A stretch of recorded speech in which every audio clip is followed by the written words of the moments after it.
Have you ever noticed how fast food restaurants are almost always full and gyms are rarely full? Anyone can become obese by bad eating habits and not exercising enough, and yes, that includes you. Living in America, I have noticed obesity rates soaring in the past few years. This speech is to persuade you of all the benefits that exercising for just 30 minutes a day can bring you. The obesity problem in America has grown out of control in recent years. And if everyone was to exercise for the recommended amount of time, the problem would likely solve itself.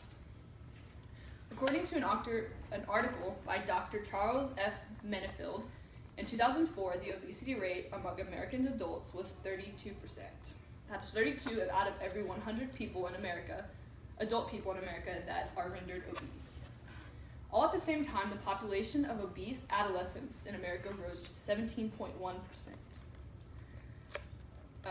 According to the World Health Organization, more than 1.4 billion, yes, 1.4 billion adults were said to be overweight in 2008, and more than half of those adults are obese.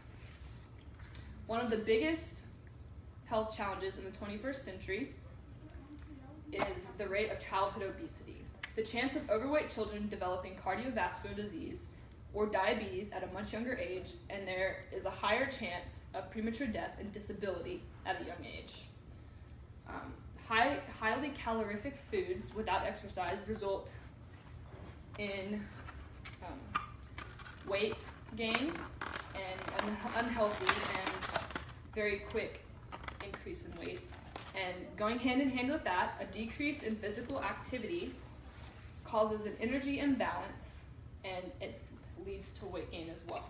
Social and economic developments, as well as policies in the area of agriculture, transport, urban planning, environment, education, food processing, distribution, and marketing all influence children's dietary habits and preferences, as well as their physical activity patterns.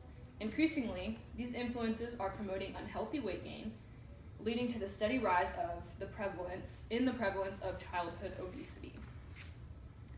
Every single year, around 3,000, yes, 3,000, adults in America will die from obese-linked diseases and other health issues. Obesity is directly linked to diabetes, cancer, depression, and hypertension. According to an article by Kelly Henderson, diabetes walks hand in hand with cardiovascular disease, high blood pressure, strokes, the chance of stroke, sleep apnea, gallbladder disease, respiratory disease, musculoskeletal problems, and hormone-related cancers. Henderson also states that obesity can be caused by a plethora of things. The environment has an effect on people, and obesity, diet, inactivity, genetics, physiology, and psychology. There are treatments for obesity, but you have to be willing to make the change yourself.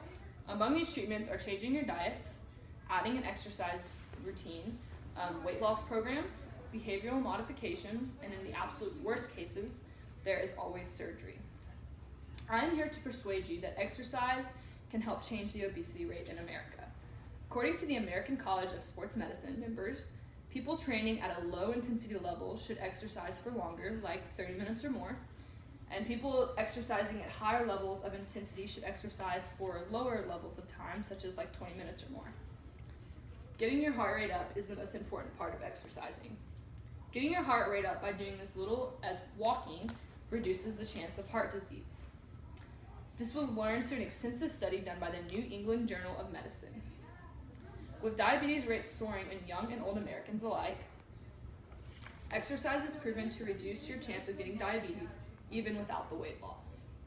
According to a group of doctors with the Journal of Applied Medicine, a Journal of Applied Physiology, you wouldn't even have to change your diet. Of course, it's recommended, but you don't have to. All it takes is a little bit of activity. Every article that informs about obesity says that exercise and a little diet change will go a long way with the prevention of diabetes and obesity in general. Whether it was walking around your block or doing sprints at the track or just playing a light game of kickball with your family, exercise and an increased heart rate will decrease the obesity rates in America as a whole. From this speech, you already know that scientists have proven that a little bit of exercise can go a long way. America used to be the best country in the world, but it has now become lazy and too busy to exercise for just 30 minutes a day. According to the book of Well-Being, Foundations of Hedonic Psychology, happiness is directly linked to leisurely activities. It is proven that exercise increases happiness and releases the endorphins that create happiness. So yes, exercising may cause soreness and fatigue, but overall, there are many benefits that exercising pertains. It improves heart health and can help with weight loss, and it can prevent obesity. So let's all get up and put a little pep in our step. All I'm asking for is 30 minutes a day to improve the health of America as a whole. This speech was to persuade you to get up and exercise so together we can reduce the obesity rate in America. With the obesity rate soaring in America, the simple solution of a little bit of exercise, let's all get up and get moving. Let's all take a break from our favorite show, because we know that you can record it anyway and watch it later, and take a break from our couch and get up and take a walk around the block, a jog to the park, or just a simple game with the family and exercise. We can prevent obesity in America. Go show 'em.